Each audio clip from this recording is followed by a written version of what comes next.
Bonjour à tous et bienvenue sur notre chaîne. Devant moi, j'ai l'Amazfit Cheetah 2 Pro et aujourd'hui, je vais vous montrer quelques réglages que je vous recommande de modifier sur votre montre. Alors, commençons.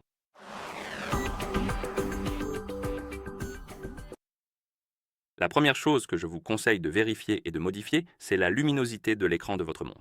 Pour cela, vous pouvez réveiller l'écran, puis faire glisser votre doigt vers le bas depuis le haut de l'écran pour ouvrir le panneau rapide. Dans le panneau rapide, trouvez l'icône de la luminosité de l'écran, l'icône en forme de soleil. Une fois que vous l'avez trouvé, vous pouvez appuyer dessus et ici, vous pouvez régler la luminosité de l'écran en faisant glisser le curseur. Vous pouvez également activer ou désactiver la luminosité automatique, qui ajustera automatiquement la luminosité en fonction de la lumière ambiante autour de votre montre. Sachez cependant que la luminosité automatique va changer, parfois la luminosité changera, ou pas tout le temps, mais en gros, elle s'ajustera lorsqu'il y aura plus ou moins de lumière. Et la luminosité que vous réglez manuellement restera constamment au niveau que vous avez défini. Donc si vous préférez que la luminosité reste à un niveau spécifique, réglez-la manuellement. Si cela ne vous dérange pas et que vous voulez simplement que la montre s'en charge automatiquement, activez la luminosité automatique. D'accord, la prochaine chose que je recommande de vérifier et de modifier est la durée d'extinction de l'écran. Pour cela, ouvrez le menu, appuyez sur Paramètres, trouvez l'option Affichage et appuyez dessus. Et ici, nous avons la durée d'allumage de l'écran. Sélectionnez-la et dans ce menu, vous avez plusieurs options. Nous avons Général, Entraînement et cadran de montre qui sont en fait des états de la montre. Général, c'est lorsque vous utilisez votre montre. Normalement, entraînement correspond au moment où vous suivez une activité sur votre montre. Et cadran de montre, c'est tout simplement lorsque vous êtes sur le cadran principal. Et vous pouvez modifier la durée d'extinction de l'écran pour chaque état de la montre. Donc si vous appuyez sur Général, vous avez 5 secondes, 8 secondes, 15, 20, 25 et 30. Et vous pouvez choisir ce que vous voulez.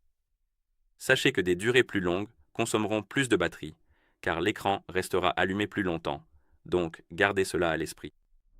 Je recommande quelque chose comme 15 secondes ou 8 secondes. Ensuite, nous avons l'entraînement. Et comme vous pouvez le voir, dans Entraînement, une nouvelle option est apparue. Suivre général. Donc, en gros, vous pouvez tout régler pour suivre le général et ensuite simplement modifier le général si vous le souhaitez. Je vais simplement sélectionner 8 secondes pour l'entraînement et pour le cadran de montre. Laissons sur Suivre général. Voilà, c'est à peu près tout.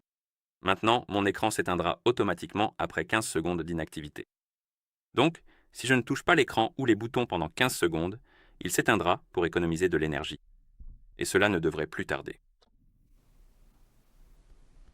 Maintenant, un peu plus longtemps. Oui, d'accord. D'accord. Et une autre chose que je recommande de modifier et de vérifier, ce sont les raccourcis des boutons. En gros, vous avez ici quelques raccourcis sur vos boutons et vous pouvez les personnaliser pour faire cela. Ouvrez les paramètres et allez dans Préférences, puis ici, trouvez les boutons de raccourcis et appuyez dessus.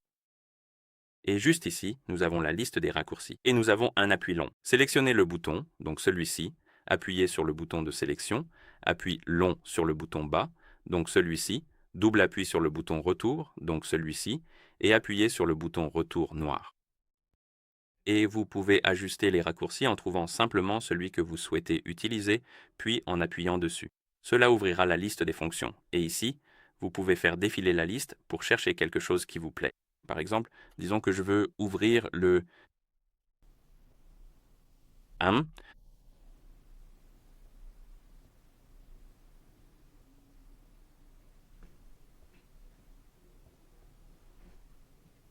Ouvrons le statut d'entraînement avec un double appui sur le bouton, et disons qu'avec un appui long sur le bouton bas, faisons ouvrir les paramètres. Et bien sûr, vous pouvez ajuster n'importe quoi directement ici dans cette liste. Je vais juste en ajuster deux, parce que je n'ai pas besoin de tous les ajuster pour le moment. Donc, un double appui ouvrira l'entraînement. L'historique, je crois. Qu'est-ce que c'était? Et l'appui long sur le bouton bas ouvrira les paramètres pour moi, et cela fonctionne. Je vous recommande de vérifier cela. Cela rendra votre montre plus personnalisée, plus pratique à utiliser, alors essayez-le. Une autre chose que je recommande de vérifier et de modifier, c'est le volume sonore, en gros le volume, des éléments sur votre montre. Et pour le modifier, ouvrez le panneau rapide, trouvez l'icône du haut-parleur ou celle des paramètres, appuyez dessus. Et ici, nous avons plusieurs types de volumes. Nous avons l'alarme, donc les réveils, les médias, comme les chansons et autres. Comme cet entraînement, donc la diffusion d'entraînement, le système et l'assistant vocal.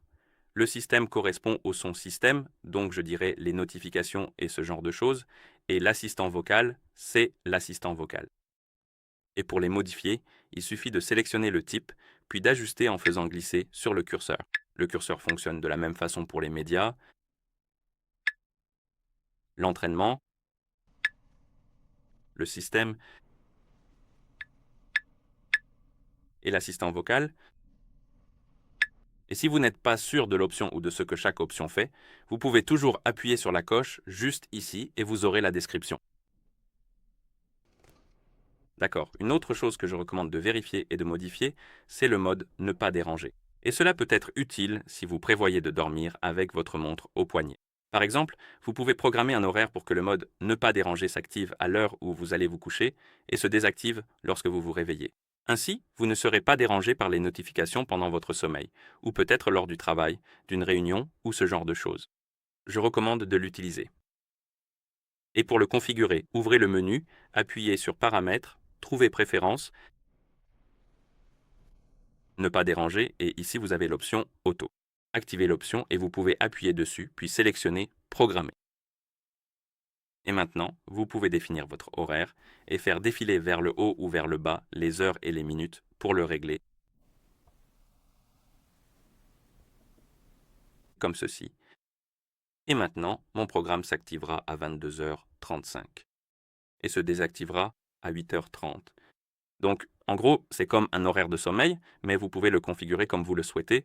Vous pouvez également utiliser le mode DND intelligent, et cette option essaiera essentiellement de détecter quand vous vous endormez avec votre montre au poignet. Et ensuite, elle va activer le mode ne pas déranger, et lorsque vous vous réveillez, elle le désactivera. Je ne sais pas à quel point cela fonctionne bien, mais si vous êtes curieux, vous pouvez toujours l'essayer. Je vous recommande de l'essayer. Peut-être que cela fonctionnera bien. D'accord. Et la dernière chose que je veux faire, c'est de vous montrer les thèmes de couleurs pour l'écran. Donc en gros, il faut aller dans l'affichage. Et ici, dans le menu d'affichage, nous avons le style de couleur de l'écran et le style de thème, et vous pouvez modifier ces options. Le style de couleur de l'écran vous permet essentiellement de changer la façon dont les couleurs sont affichées sur votre montre, et vous avez le choix entre vif et naturel. Vif est plus saturé, plus éclatant, et naturel est moins saturé et plus... Je n'appellerai pas ça vif, mais le schéma de couleur naturel, en gros, il est moins saturé, mais plus proche de la nature, et le mode vif est comme plus éclatant, plus vif, plus lumineux, ce genre de choses. Donc, sélectionnez le schéma de couleur que vous préférez en appuyant dessus et il changera. Et pour le thème, vous retournez dans l'affichage, puis dans le style de thème, et ici, vous pouvez changer les thèmes des icônes. Et nous avons vibrant, business et par défaut. Donc, sélectionnez simplement celui que vous préférez en appuyant dessus. Voilà, c'est à peu près tout. Donc, si cette vidéo vous a été utile, pensez à vous abonner à notre chaîne et à laisser un like sur la vidéo. Merci d'avoir regardé et à bientôt. On se retrouve dans la prochaine.